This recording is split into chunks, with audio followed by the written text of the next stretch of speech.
Julius Malema and the He president. should reshuffle himself. I wonder how a person does that. Now, just last week, the Supreme Court ruled that prosecutors could bring back 783 counts of corruption relating to a 1999 arms deal. The charges had been set aside 8 years ago to allow him become president. He has survived 8 votes of no confidence in Parliament since the start of his presidency amid several nationwide protests against his administration. Joining us via Skype from the United Kingdom is a researcher, Uche Igwe. Good morning and thanks for joining us. Yeah, good morning. How are you all doing? Very well, thank you, and we believe you're doing well. Jacob Zuma may not be doing well right now, but somehow he seems to always survive. He's been described as a cat with 9 lives, surviving impeachment moves and all whatnot. Will he survive till December? Yes, I think that for some strange reasons, Jacob Zuma has been surviving and may continue to survive. He has it's sort of a stronghold on the ANC, because if you recall, both the cabinet reshuffle he just announced and even the one he did earlier, he did not follow the constitution of ANC, that mandates him to consult the party. And I think that he is doing that deliberately to consolidate his hold on the party and probably pave the way for the wife who is rumored that he is grooming her to succeed him as the ANC leader and probably shield him from the myriad of corruption investigations hanging over his neck. All right, Dr. Uche, you're joining us from Abuja right now. Now, when it comes to reshuffling, we have seen a lot of cabinet reshuffle recently. What is behind all of this constant reshuffle? Are there issues of trust between the president and some of these people he's putting and removing from offices and all of that? I think there can be several reasons. One reason is to consolidate his influence, both in the country and most importantly, on his on ANC, the ruling party. I think that he understands that if he does not continue to consolidate his patronage ecosystem and his network of loyalists, he may go the way of the former president Thabo Mbeki. If you recall, Thabo Mbeki was withdrawn by the ANC before the completion of his tenure. Now, the beneficiary of that withdrawal, of course, is Jacob Zuma.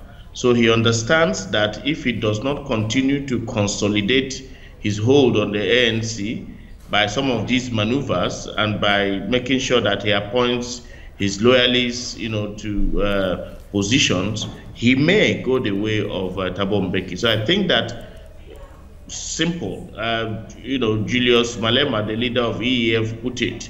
Some of these moves are just self-serving, and I will add that they are political. Of course, Julius Malema of the EFF says in the midst of all of this reshuffling, Zuma should have reshuffled himself. And then you have this excavation of some over 700 cases of corruption. It's almost like a knee-jerk reaction to just get Zuma out of the way by all means.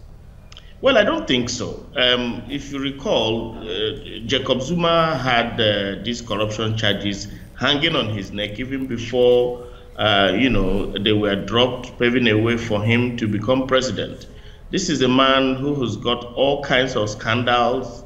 There are late links with the Gupta family. This is a guy who has, allegedly been involved in a rape scandal. He's also had all kinds of controversies. So I do not think that, this issue of the arms deal, the resurrection of the arms deal issues is any form of political witch hunt. I think that it is so obvious that Jacob Zuma is corrupt. And, there are several allegations bordering on his business transactions, bordering on bribery, sometimes involving his family, even involving his son. So I think that, to say the least, Zuma is an embarrassment to both South Africa and Africa. All right. With this myriad of controversy around him, like you have put out there, how does all of this impact, or how do all of this impact on the ANC that is seen as Madiba's party? In fact, in South Africa, if you invoke Mandela and ANC sometimes go side by side. And for someone like Zuma in the picture, now, how does it impact on the people's acceptance of ANC going forward?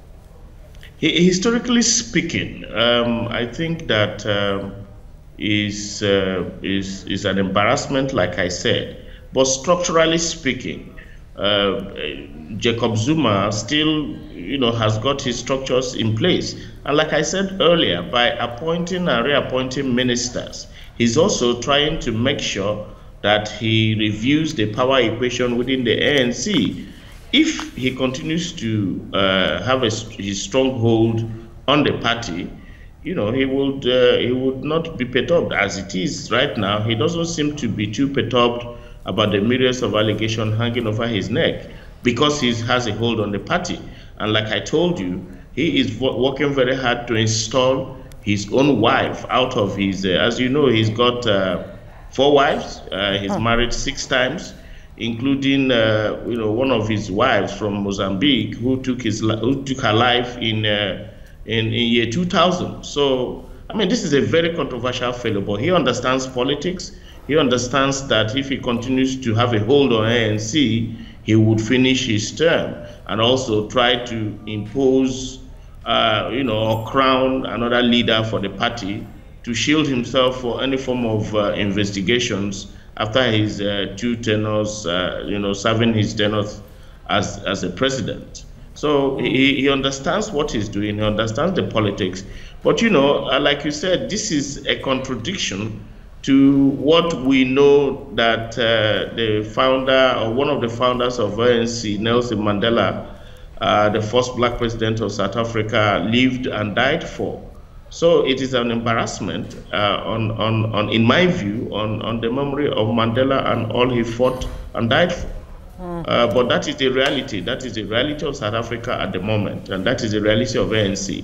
How will this reality rub off on the chances of the ANC come 2019 general elections? Of course, Zuma is being seen right now as a liability for the party. Well, and if the ANC is able to find a way to wrestle Zuma out of power before he completes his tenure, then that will brighten the chances of ANC, in my view, in the next election. But it's a tiger by the tail. Remember what happened. I mean, Thabo Mbeki was considered by many grassroots supporters of ANC as being too intellectual, and the removal of Thabo Mbeki midway almost affected, the chances of ANC in the elections. So no one can say precisely. Also remember that the former president of ANC Youth League, who is now the founder of the EEF, Julius Malema, was rumored at that time, before his expulsion from the party, as a possible successor for Zuma. Who knows, with all these corruption allegations, whether that could, in my view, impact on the popularity of Julius Malema and the opposition, and whether that could, for instance, brighten his chances, because it sounds to me that he has his eyes now or in the future, on the presidency of South Africa. All right, Dr. Uche Igwe, thank you very much for joining us. You're senior researcher at the University of Sussex, UK, but joining us on Skype from Abuja. Thank you very much. Thank you, I appreciate it. Right. Okay. Troubles of Jacob Zuma. So much, I must say, but the ANC had existed for so many years, in the early century. Before, absolutely. But the real point is how, how influential is the EFF, for example, the EFF, to actually step into the large shoes of the ANC if it does get really unpopular. Yeah, but they can, because the point there is that Julius Malema formed the EFF, and within months. When they went into the first election, they gained ground. They got lots of constituents, and they are very phenomenal. All right, we're watching to see how all this pans out. So we're looking at the possibility of an alliance between the EFF and the DA, not necessarily maybe for the presidency, but they keep gaining ground, and that's what is needed in politics. Absolutely. Thank you very much for joining us. Now, this is where we come to the end of today's edition. Have a great day ahead. I am Mike Okwache. And I am Ngozi Alibu. We'll leave you with the weather report of major cities across Nigeria. Have a beautiful Thursday. See you again.